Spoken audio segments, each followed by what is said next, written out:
అంటే 2019 ఎన్నికల్లో అంటే మీ సోదరుడు జేసీ దివాకర్ రెడ్డి గారి కుమారుడైన జేసీ పవన్ కుమార్ రెడ్డి గారిని తాడిపత్రిలో మీ కుమారుడు అస్మిత్ రెడ్డి గారిని ఎమ్మెల్యేగా పోటీకి నిలబెట్టడానికి అనంతపురంలో మీరు తాడిపత్రి మార్క్ రాజకీయాన్ని సృష్టిస్తున్నారనేది ఒక బాధ ఉంది. మార్క్ రాజకీయం అంటే నాకు తెలియదు. మార్క్ అంటే ఏమో మీ ఉద్దేశం చెప్తే మళ్ళీ దాని గురించి నేను చెప్తాను. మార్క్ రాజకీయం అంటే రౌడీజం అనే మీరు చెప్పేదే. రౌడీజానికి లేదు తావు ఎక్కడ. ఈ కాలంలో మంచి అంటే తావు ఉంది. నేను చెప్తున్నా రౌడీజం పదానండి 100 మందిని కలుద్దాం ఈ ఊర్లో, నేను 75 మంది పేర్లు చెప్తా. వాడు ఎక్కడుండేది చెప్తా. వాడి ఇంటి ముందర చెట్టు ఉందా, వాడి ఇంటి ముందర ఏముందో. 19 వచ్చే ఎన్నికల్లో పవన్ కుమార్ రెడ్డి గారు తప్పేముంది? ఏం తప్ప? నిలబెట్టకూడదా? అర్హతలు లేవా? అన్నీ ఉన్నాయి. వాడు ఎంబీఏ చేసినాడు స్విట్జర్లాండ్లో. మంచి ఇది వాడు యాక్టివ్. వాడు దేశంలో తెలియని వ్యక్తి లేడు. వానికి సల్మాన్ ఖాన్ నుంచి, టెండూల్కర్ నుంచి, ధోని ఖాన్ నుంచి వానికి తెలుసు. దానివల్ల ప్రభాకర్ చౌదరిని మీరు డ్యామేజ్ చేసే విధంగా వ్యవహరిస్తున్నారు. ప్రతి విషయంలో కూడా అడ్డంకులు ఎవరు డ్యామేజ్ చేస్తే ఎవడు రాజకీయ నాయకుడు కాడండి. ఎవరికి విలువ వారికి ఉంటుంది. ఎవరు ఇది అనేది. ఈ ఊర్లో ఎంతమంది మమ్మల్ని డ్యామేజ్ చేసినా ఈ ఊరు ప్రజలు మీకు అవతలోనికి ఓటేరు. ఎందుకంటే వాళ్ళకి తెలుసు వాళ్ళు వస్తే ఏమవుతుంది ఈ ఊరు అనేది వాళ్ళకి అందరూ తెలుసుకోండి. ఈ తాడిపత్రి యొక్క ఇది దేశమంతా పాకిపోయింది. మాకు ఒక ప్లస్ పాయింట్ ఏమిటి తాడిపత్రి. మీరు పోయి అడగండి, అనంతపూర్లో పోయి అడగండి. మా ఊరోళ్ళు వస్తే కాఫీ తాగుతానే ముందు మీ వాళ్ళని అడుగుతారు ఎక్కడైనా సార్ అంటే అడై అంటాడు మీ ఊర్లో. మా ఊర్లో ఏమంటారు? కాఫీ తాగుతానే బాస్కెట్లో వేసిపోతాడు. అది డిఫరెన్స్. అందుకోసమో మమ్మల్ని ఇంకోరు 2019 ఎన్నికల్లో అనంతపురంలో పవన్ కుమార్ రెడ్డి గారిది, తాడిపత్రిలో అస్మిత్ రెడ్డిది అరంగేట్రం తథ్యమంటారా? నేను అడిగిపోలా.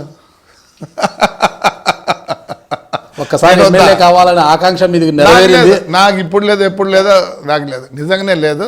ఎమ్మెల్యే కావాలని లేదు. నేను చెప్తేనే I like to be a municipal councillor. అంటే రాబో ఎన్నికల్లో మీ కుమారుని తాడిపత్రి తీసుకురావడానికి ఇప్పటి నుంచి కుమారుని ప్రతి విషయంలో కూడా వెంట పెట్టుకుని ఉంటారని. సరే నా కొడుకు లేడు, ఈ ముందు వచ్చినాడు బళ్ళారికి పోయినాడు. ఇప్పుడే ఏం లేదు. అది రాజకీయము ఆ కాలం వేరండి. కొడుకు అయ్యేవాడు. ఈ పరిస్థితులు అట్లా లేవు.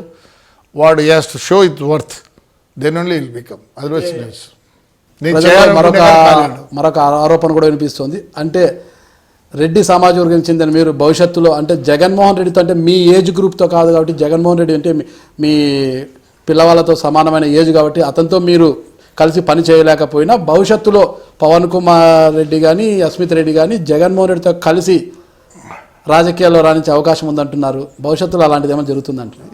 భవిష్యత్తు గురించి మాకైతే తెలియదు. ఎందుకంటే భవిష్యత్తు గురించి మేము తెలుసుకునే పరిస్థితి కూడా లేవు, తెలుసుకోలేము కూడా. ఇవన్నీ ఊహాగానాలు, ఇవన్నీ పేపర్స్ ఒక సృష్టి అనేది ఒకటి ఉంటుంది. కానీ జగన్ పవన్ ఇద్దరు క్లాస్మేట్లు అంతా ఒకటే ఏజ్ అంతా ఉంది, బాగానే ఉంటారు అంతవరకు. ఈరోజు కూడా జగన్ కనిపిస్తే నేను అసెంబ్లీలో జగన్ అన్న ఎట్లున్నావు అంటాడు నన్ను. అంతే, దాని గురించి ఏముంది? పలకరింపుకు దానికి వాళ్ళ ఇంట్లో పెళ్ళి అయినా మేము పోతాం, వాళ్ళ ఇంట్లో ఏదైనా ఫంక్షన్ అయితే పోతాం, వాళ్ళు మా ఇంట్లో ఏమైనా అయితే వస్తారు. దాంట్లో తప్పేం లేదు, అవన్నీ ఏం లేదు. కానీ ఇవన్నీ ఊహాగానాలు, మనం ఏది ప్రెడిక్ట్ చేయలేము. అంటే ప్రస్తుతం ఇప్పుడు తాడిపత్రి అభివృద్ధి విషయంలో మీరు చాలా కీలకంగా ఉన్నారంటే ఇదే పరిస్థితి మీ తరం అంటే మీ కుమారులు కూడా? కుమారులు కాదు, నేను చెప్పేది ఒకటే. రాజకీయ నాయకుడు ఎవడు కావాలనుకున్నా ప్రజలతో మమేకమై ఉంటేనే వాడు రాజకీయ నాయకుడు అవుతాడు. కానీ ఆ కాలం పోయిందండి. Nobody case for you. నేను ఇంకోటి చెప్తాను, ఇంతకుముందు ఫస్ట్ సిటిజన్ ఆఫ్ కాన్స్టిట్యున్సీ అంటారు ఎమ్మెల్యేని. నేనైతే what I feel is lost citizen of the constituency. 2280 మంది ఓటర్లు ఉన్నారు, నేను 2280 వాడిని నేను. అట్లా అనుకుంటా ఇప్పుడు. That's why I'm able to live, I'm able to survive. అందుకే మా ఇంట్లో ఎవరు కంటెస్ట్ చేసినా సర్వే అవుతాను. నో తప్పు. నేను నిజంగా రాజకీయ నాయకుడు ఎవరన్నా కావాలనుకునేవాడు 75% పబ్లిక్తో ఉండాలి, 25% నీ పని చేసుకో. Otherwise you will not survive. మీ కుమారులు ఇద్దరు అంటే పవన్ కుమార్ రెడ్డి కానీ అస్మిత్ రెడ్డి కానీ అంత అంటే మీ సోదరులు అంటే జేసీ దివాకర్ రెడ్డి గారికి మీరుకున్నంత అనుభవము అంతా తెచ్చుకోగలరా? తాడిపత్రి అభివృద్ధి విషయంలో ఇలాగే వివరించగలుగుతారని ఒక నమ్మకం మీకుందా? చేయకపోతే ఎవరు సర్వే కారు.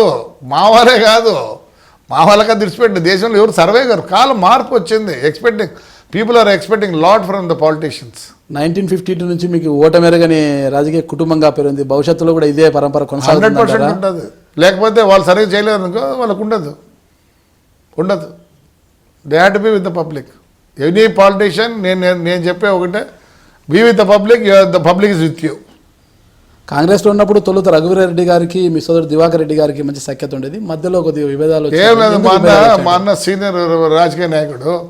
ఆ అనంత వెంకటరాముడిని ఈయన ఇద్దరిని నమ్మి ఆయన చెడిపోయినాడు. నువ్వు అంటాంటవి ఎప్పుడు ఇప్పుడు అంటానో చూడు, ఆధిపత్యం మేము ఎప్పుడు ఆధిపత్యం చేసిన వాళ్ళం కాదు, మీకు అర్థమైంది లేదు. అందుకే మా అన్న చెడిపోయాడు. ఆధిపత్యం చేసిండు, మా అన్న నెక్కుకొచ్చిండు, ఇద్దరిని ఎప్పుడో ఖతం చేసిండు. ఆధిపత్యంతో చేయలే మా అన్న, ఒక గ్రూప్లో ఒక అందరూ మనం ఒకటేనే చేసినాడు. సీనియర్ ఎంపీ అయిన అనంత వెంకటరామరెడ్డి గారితో మీకు బంధువుతుంది, ఇప్పుడు ఆయన ఎందుకు విభేదిస్తున్నట్లు ఆయనకు మీకు వాడు ఒక ఏం చెప్తారు, చెక్కుడు అంటారా లేకపోతే బ్యాక్ స్టాప్ చేసింది వాడే. మా అన్న నాకన్నా ఎక్కువ ఆదరించాడు వాడిని, చాలా ఆదరించాడు. ఎట్లంటే సొంతము నన్ను ఏ పొద్దు అంత పెంచలే మా అన్న రాజకీయంగా. అదంటే నా ఇంట్రెస్ట్ కూడా ఉండాలి, ఆయన పెంచేది కదా నా ఇంట్రెస్ట్ కూడా. ఆయన బాగా పెంచాడు. ఏదైనా వస్తే పోండి అడిగి పోండి అనంత వెంకటరెడ్డి. ఒకప్పుడు మేము ఇల్లు లేదు, మేము వాళ్ళ ఇంట్లో పోయి ఉండేవాళ్ళం. ఇస్తే చాలామంది విభేదించారు దాంట్లోకి, వాళ్ళ ఇంటికాడికి పోకూడదని.